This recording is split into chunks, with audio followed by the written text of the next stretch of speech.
big as your head? It varies. Nice hat. It's filled with a lot of stuff.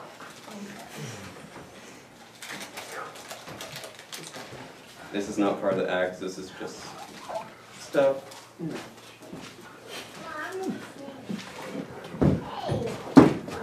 So, I'm pretty good at a lot of stuff. I'm a champion yodeler. You know, I can whittle like nothing else, but that's for another talent show. Tonight, I'm going to tell you all about how I am what you call the best fisherman you're ever going to meet. Because my fisherman skills, I want to brag, but just to tell you the truth, I mean, I catch, every time I go fishing, well, how can I put this? I catch myself a fish every year. Sometimes, in a good year, I will catch 2 fish. And I find going out every Saturday for 10 hours on the lake, sitting there, fishing, you know, you get that one fish a year, it just really pays off. So, if you want to know how to get yourself 1 fish a year, I'm here to help you out, give you a little instruction, give you my tips on how to be expert fishermen. Now, when I first started out, I would just, you know, call to them. Here, fish fishing. Here, no, that over there, that fish. Yeah, you, come here, come here. Now that one I tried to find it. It didn't work out. So I got myself this stick here, and I thought, hey, see these fishermen out there, newfangled fishing poles, I might try that out. So I took my fish, and I threw it in the water. Not so much. I mean, I figure, you know, some people, they like to take a spear and like throw it and like spear a fish. But that just seems cruel, you know? That seems a little mean. Just to, like, all of a sudden you got this stick shoving out of your neck. I'm like, what is that? So I just, you know, daze them a little bit, confuse them, get them to float to the water, look around, see what's going on. So I figured I'll just try it flat ways and, like, you know, aim for like 5 fish at once and throw it on down there. So I caught my first fish. Wow. Was a good 5-10 years before I got another one. But that first one, it really got me hooked. And then I decided, you know, I'll try throwing it like this. Kind of like a spear, but still, you know, got the blunt edge. Kind of like, you know, knock them silly. Get yourself maybe like a goofy fish or a silly fish or I'd actually seen these fish, but, you know, I'd always like to, you know, have up on the mantle right there a nice little goofy fish. Goofy times. I like that. And then I'm fishing and this, you know, I'm throwing my stick in the water and some fella comes up to me, seems like a nice guy, starts laughing. Never quite figured out why he was laughing, but he suggests I like tie like a string or a rope on this thing. I'm like, I'm just standing here, I don't need 2 shoelaces, so I take one of my shoelaces off and kind of smells, but I mean it does the job. You tie it on there, get your little paper clip, and I thought, you know what? He says to use a hook, but that just seems cruel. So I go down to the nearby elementary school, I get myself one of those big Mr. Yuck stickers. And I get another one, I slap them back to back. And I figure, you know, it's green, it's colorful, it's got that tongue sticking out, maybe encourage the fish to open up their mouths a little bit more. I figure, it's a friendly little sticker. I mean, it's got its tongue sticking out, it's green, but, you know, take what you can get. I stick it on there, cast that line into the water, catch myself a fish. It took me about, you know, 10 months to really get that down, get that fish on there, but that's the method I like, you know. But if we're talking custom fishing, I mean the straight up best fishing you're going to get.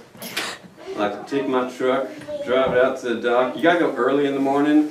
I mean, you got to get there before anybody else gets there, because all these fancy people, they want to take their boats, they want to launch them off the, you know, the docks, and they just want to do their own thing. But no, I get in my truck, I get in the tail of my truck, and I just, you know, kind of put it in neutral and slowly put my truck in the water and get nice and low in the water, and the waves start lapping up onto the bed of your truck, and they start washing over the tires, and it's very calming until the brakes give out and your truck starts sliding. Yeah.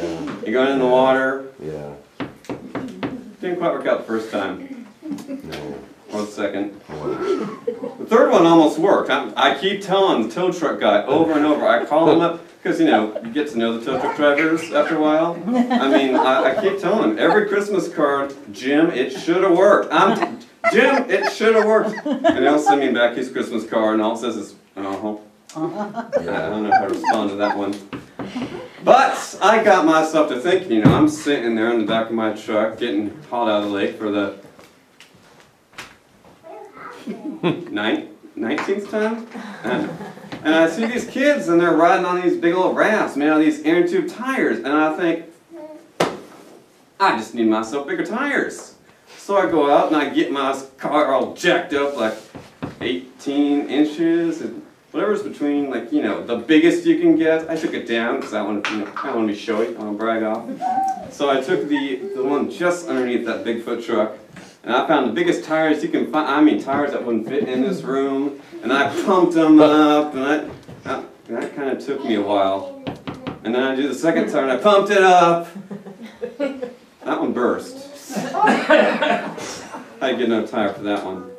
But eventually, you know, it took a couple days, pump up tire, and my lungs were hurting like a son of a gun. I mean, those paramedics had never seen a guy, so they're asking me, was I related to plums? Had I eaten plums? I just tell you what. So I had my big old truck. It's jacked up. It's higher than my house. I got my tires. They're all fluffed up, and I'm pure out of breath. I'm feeling a lot lightheaded. And I figured, you know what? We're going to try this truck out. We're going to try it right. I mean, you can't just go driving into the water nice and slow like that. That'll give time to water to catch up to you. Cause trouble. I mean, you got surprise water. You got to get on that water and shoulders bumps. So I grabbed my pole, my walking stick, my doorstep, my best friend some days. And I tied my shoelace around it, put that Mr. Yuck sticker rod on it, and I put that right next to my seat. Got in my seat, I grabbed that little mother up and I said, that's it! Today is the day, truck of poo. We're going to get them fish. We're going to give ourselves at least 2 fish today. Have ourselves a story to tell. It's going to be good times. So I grabbed that truck up, and I thought to myself, where's a good launching point for this thing? Now there's a cliff right outside the back 9 over there, and that cliff, I'm telling you what, I mean, they're building this nice little bridge out there. It's all nice, all fancy. It's got like pavement and support beams and structural integrity, and something like that. So they're building that thing over there, and I'm like, well, you know what? If anything happens, I mean, I'll just drive off the cliff, hit the water, sure flow just fine, but if not, you know, maybe try and skip like a rock onto that little interstate they're building over there. I mean, that might be fine. I don't see why not. I mean, it makes sense to me. I got big enough tires. It's got to work.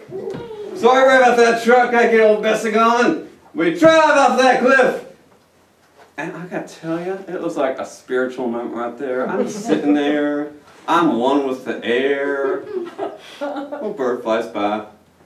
Seems like it was moving kind of slow. Either I was moving slow, and then it started getting higher and higher, but it wasn't really climbing. The birds started being up here, and I was moving away from it, downward, kind of, sort of, faster and faster and faster, and yeah, I kind of hit that water kind of hard.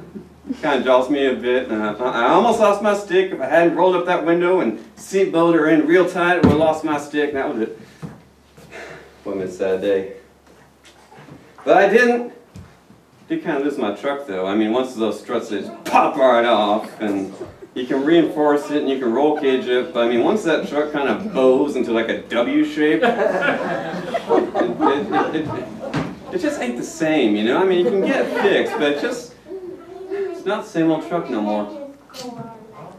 But as I'm calling up my old friend Jim, and he's telling me out, and he's, you know, tell me how the wife and kids are doing, because at some point he just drove up and he laughed, and he couldn't stop laughing, and then there was more laugh. I tried to get him to stop. I mean, I was sad about my poor truck, but he was laughing and laughing, and started looking at my watch. He was still laughing. Started asking him how he was doing. He's pulling the truck out, and he had to borrow a barge from somebody to put it on to get his tow truck to pull my Bessie out of the lake. And I looked down and I looked at my water-soaked shoes and my water-soaked jeans and my water-soaked car seats. And sure enough, right there with the gear stick, got my 2 fish.